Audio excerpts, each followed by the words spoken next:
Lunes 3 de agosto.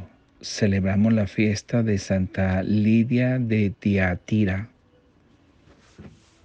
Fue la primera creyente de Europa que aceptó el Evangelio gracias a la presentación de Pablo de Filipos en Grecia. Además, era una mujer inteligente, piadosa y artesana, trabajadora que dispuso de todo para sí, para la colaboración de la misión de la evangelización y para asumir el liderazgo de las comunidades que formó Pablo en aquella ciudad. El libro de los Hechos de los Apóstoles narra que Pablo llegó a Filipo, ciudad griega, donde no había ninguna sinagoga, donde los judíos y simpatizantes de esta fe oraban juntos a las afueras de la ciudad.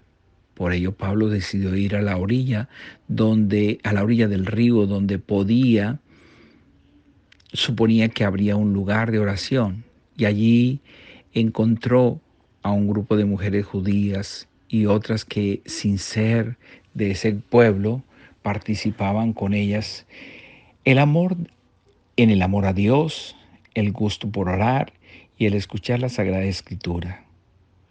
Entre ellas, el texto menciona a una tal Lidia, quien provenía de Tiatira, una ciudad de Asia Menor que dedicaba su vida y su trabajo a teñir prendas con extractos vegetales.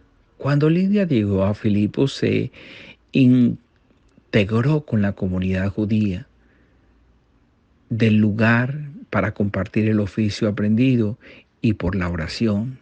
Gracias a esto pudo escuchar la predicación del Evangelio y el Señor le abrió el corazón para que se adhiriera a la palabra de Pablo. Lidia no era rica, era una artesana trabajadora que tenía con esmero sus productos, y después de su sencillez aceptó el Evangelio y pidió que la bautizaran a ella y su familia. Tal fue su alegría de conocer a Jesucristo que ofreció la humildad de su hogar para que acogieran a Pedro y a sus misioneros cuando llegaban, de tal manera que su casa se convirtió en la sede de las primeras comunidades cristianas de Europa, y ella quedó como maestra y responsable de la misma después de que Pablo se marchó. Se marchó. Santa Lida nos enseña a seguir abiertos a las puertas de la evangelización y a seguir diciéndole sí al Señor. El Evangelio del día de hoy está tomado de San Mateo, capítulo 14, versículo del 22 al 36. En aquel tiempo, la gente que fue saciada, Jesús apremió a sus discípulos a que se subieran a la barca y se adelantaran a la otra orilla mientras que se despedía de la gente, y después de despedir a la gente subió al monte a solas a orar. Llegada la noche estaba allí solo, mientras la barca iba ya muy lejos de tierra, sacudida por las olas, porque el viento era contrario a la cuarta vela de la noche. Se le acercó Jesús andando sobre el mar, y los discípulos, viéndole andar sobre el agua, se asustaron y gritaron del miedo, diciendo que era un fantasma. Jesús les dijo enseguida: ánimo, soy yo, no tengan miedo. Jesús le contestó: Señor, si eres tú, mándame ir a ti sobre el agua. Él le dijo: ven, Pedro, baja a la barca y echas de andar sobre el agua. Acércate, acércate. Pero al sentir la fuerza del viento, le entró miedo. Empezó a hundirse y gritó: Señor, sálvame. Enseguida Jesús extendió la mano, lo agarró y le dijo: hombre de poca fe, ¿por qué has dudado? En cuanto subieron a la barca, amainó el viento.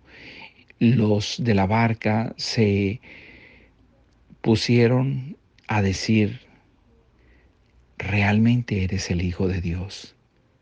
Terminada la travesía, llegaron a tierra de Genesaret, y dos hombres de aquel lugar apenas lo reconocieron, Pregonaron la noticia por toda aquella comarca y le trajeron todos los enfermos, le ponían y le pedían que le tocara siquiera con la orla del manto. En cuanto, en cuanto las tocaban, ellos sanaban.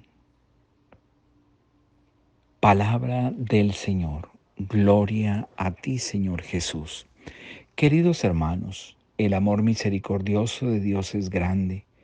Después de sanar, curar, ayudar y multiplicar los panes, Jesús manda a sus discípulos a solas en la mar. La mar traía viento, tempestad, y Jesús, después de orar, de dar gracias al Señor por todas las manifestaciones hechas a estos hermanos, Él camina sobre las aguas. Y allí se siente el temor, porque los discípulos, los apóstoles no reconocen al Maestro. Y Jesús les dice, no tengan miedo, soy yo. Pedro, tomando la valentía, él le dice, Maestro, si eres tú, déjame caminar sobre las aguas. Pero él, queriendo caminar, se dejó atropellar por el viento. Y allí empieza a gritar diciéndole, Señor, sálvame. Y el Señor con su mano lo saca. Reconoce la grandeza del Señor. Verdaderamente este es el Hijo de Dios. Este es el Hijo de Dios. Y la noticia se volvió a divulgar y empezaron a seguir trayendo enfermos. Hermanos, Dios en la persona de Jesús quiere sanar, quiere bendecir, quiere ungir y darnos una nueva oportunidad. Dejemos que la gracia misericordiosa de Dios nos siga ayudando en este nuevo día y que al iniciar esta semana podamos seguir llenándonos del infinito amor de Dios, ayudándonos mutuamente, siendo generosos, compartiendo con amor y alegría y teniendo fe en Cristo, que Él todo lo puede y todo lo da. Lo imposible para los médicos es posible para Dios. Y recordemos que Dios siempre tiene palabras de vida para ti y para mí. Te deseo un feliz día y que la bendición de Dios Padre, Hijo y Espíritu Santo descienda sobre nosotros. Feliz lunes.